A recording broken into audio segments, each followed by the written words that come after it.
နိုင်ငံရေးသတင်းတွေမှာဆိုလို့ရှိရင်တော့တိတဲ့အတိုင်းပေါ့ဗျာနော်ကျွန်တော်ဒီနိုင်ငံဖြစ်စေခြင်းတဲ့ပုံစံလေးတွေမှာတစ်ခါတလေကြာရင်ကျွန်တော်နီးအားလုံးမင်္ဂလာပါရှင်ကျမတို့နေဦးတော်လိုက်မြန်မာညူချာနယ်မှာကျူဆိုပါတယ်နေ့စဉ်နိုင်ငံသတင်းများကိုတင်ဆက်ပေးသမှာဖြစ်လို့ like and share လေးလုပ်ပေးဖို့တောင်းဆိုပါတယ်ရှင်ဒီဟာတွေတောင်းပြီးတော့ကျွန်တော်ပြင်ပါတယ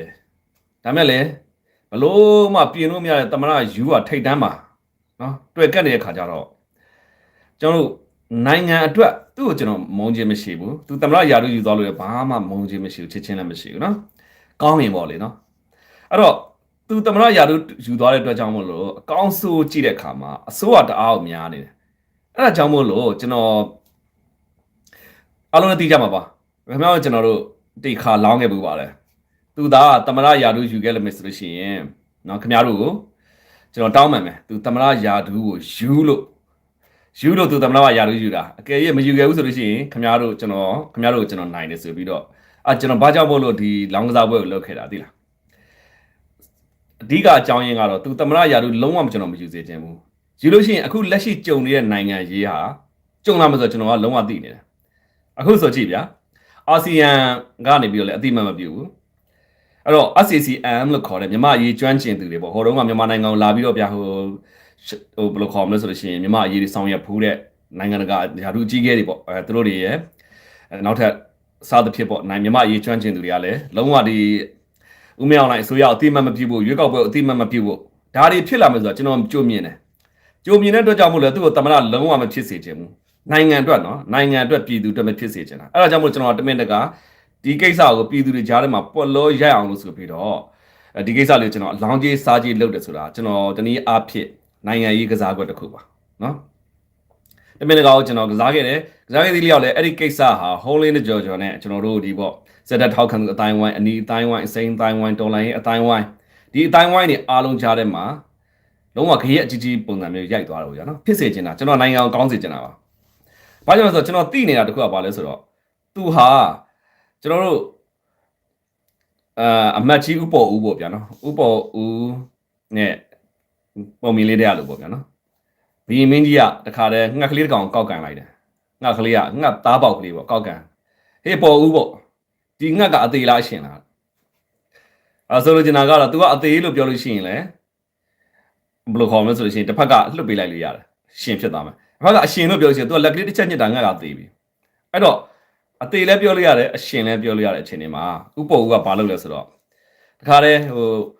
လှေကားထစ်ပေါ့လှေကားထစ်အလေကိုခုံတက်လိုက်တယ်တက်ပြီးတော့ရှင်ဖျားရှင်မင်းကြီးတဲ့ကျွန်တော်အစင်းလာတက်လာတယ်အဲ့တော့ तू ကအဲ့လိုမျိုးအလေမှာနေပြီးတော့လူလေလုံနေတဲ့အချိန်မှာကျွန်တော်ကသူ့ကိုအပေါ်မတက်စေချင်ဘူးအပေါ်တက်ရင်ကျွန်တော်နိုင်ငံအခုကြုံနေရတဲ့အခက်အခဲတွေကြုံရမှာဆိုကျွန်တော်သိတယ်သိတဲ့အတွက်ကြောင့်မို့လို့ကျွန်တော်ဒီလောင်းကစားပွဲကိုခင်ဗျားတို့နဲ့ကျွန်တော်ပေါ့နော်ကျွန်တော်အားပေးထောက်ခံသူတွေရောပဲကျွန်တော်ဆဲဆိုသူတွေအားလုံးနဲ့ကျွန်တော်လောင်းကစားလုပ်ခဲ့တယ်ဆိုတော့အလက်ကားမဟုတ်ပါဘူးသူအပေါ်တက်မှာဆိုလို့ပါသူပေါ်တက်မှာဆိုလို့ကျွန်တော်ဒီလောင်းကစားပွဲကိုကျွန်တော်ရအောင်ခင်ဗျားတို့ကြားထဲမှာပြည်သူကြားထဲမှာစိုးစမတ်ဖြစ်သွားအောင်ကျွန်တော်လုပ်ခဲ့တယ်ပေါ့ဗျာနော်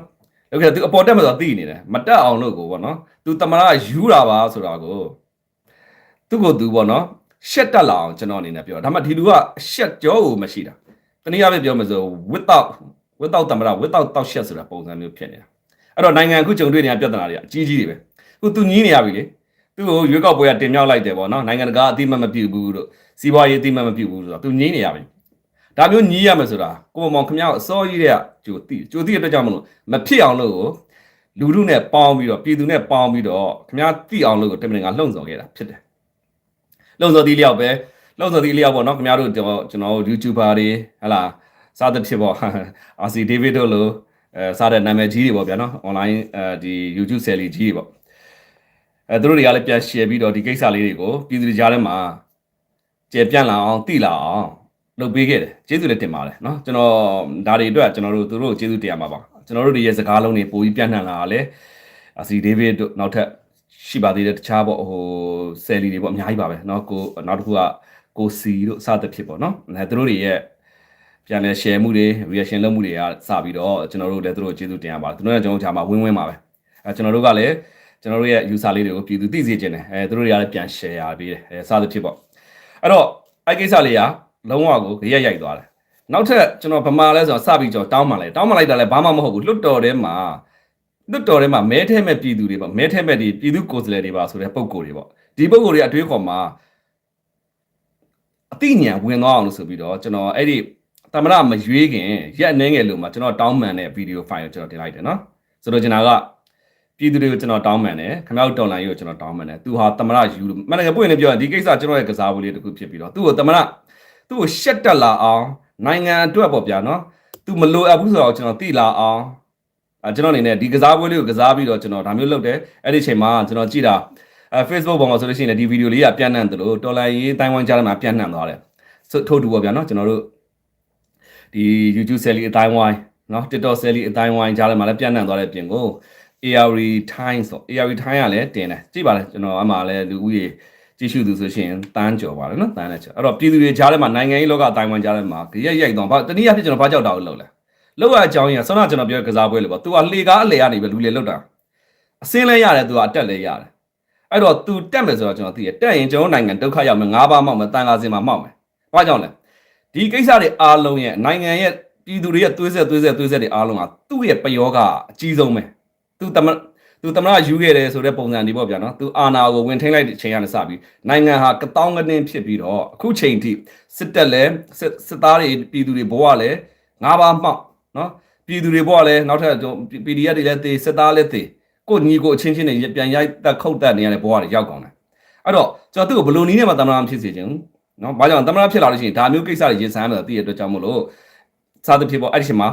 သူသမရယာဒူးယူဖို့ရက်အနှဲငယ်လို့မှပဲကျွန်တော်ထပ်ပြီးတော့ကျွန်တော်ဒီနိုင်ငံရေးကစားပွဲလေးတခုထပ်ကစားပါတယ်နော်ကျွန်တော် view ဟာကစားပတိကသူလုံးဝသမရမဖြစ်ဖို့ပဲအဲ့မဲ့ဒီပုံကကျွန်တော်ဆုံးတာပြောဆို without တောက်ရှက်နဲ့နော် without သမရတက်လို့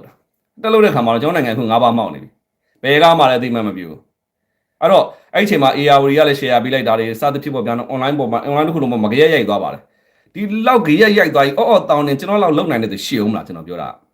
ာဒီလောက်အော်တောင်းနေဖြစ်တော့မှတောက်ရှက်လုံးဝမရှိတာနော်အချက်ကိုလုံးဝမရှိဘဲနဲ့မျက်နှာပြောင်တိုက်ပြီးတော့တစ်ချိန်ပြည့်ပေါ့ဗျာသူဟာပေါ့တနည်းအားဖြင့်ဂျောင်ပိတ်ရိုက်ခံနေရတော့အာဝုတကောင်လို့ဖြစ်တာဆိုတော့ကျွန်တော်ကသူ့ကိုတစ်ချိန်ပြည့်သွားမတုတ်နဲ့တို့ရနဲ့မဲခိုးလို့အာနာသိရတာပါမဲခိုးလို့အာနာသိရရုပ်ပြစင်းပြပါမျက်နှာလေးမဲပြီးပြောသွားမယ်ဒီဂါရာအောင်မှသူမရွတ်ထားလို့ရှိရင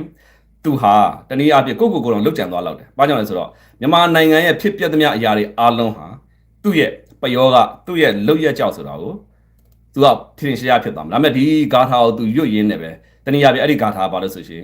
်မဲခိုးမဲလိန်လို့ကျွန်တော်အာနာသိရတာပါမဲခိုးမဲလိန်လို့အာနာသိရတာပါဆိုတော့ဂါထာကိုရွတ်ထားအတွက်ကြောင့်မို့ဒီဂါထာသာမရှိရင်သူဟာတော်တော်ကြီးကိုရှက်ပြီးတော့တိုင်တဲ့ခေါင်းနဲ့ပြေးဆောင်နေလာပါကျွန်တော်အနေနဲ့လည်းဘလို့ပဲဖြစ်ပေါ့ဗျာနော်သူသမရမဖြစ်ရေးကသူ့မုံနေနဲ့မဟုတ်ဘူးသူ့ကိုမနာလိုခြင်းနဲ့မဟုတ်ဘူးနိုင်ငံအတွက်တပ်မတော်အတွက်ပြည်သူအတွက်နောက်တစ်ခုကတော်လိုင်းအင်အားစုတွေနဲ့ရင်ကြားစစ်ရေးမှာကအရန်ကိုအရေးကြီးတယ်တော်လိုင်းအင်အားစုတွေမေးကြည့်လိုက်ဗျာကြောက်မြန်မာနိုင်ငံမှာစစ်တပ်ကိုမုံညင်မှာမုံနေမယ်မုံနေသူလည်းရှိမယ်နော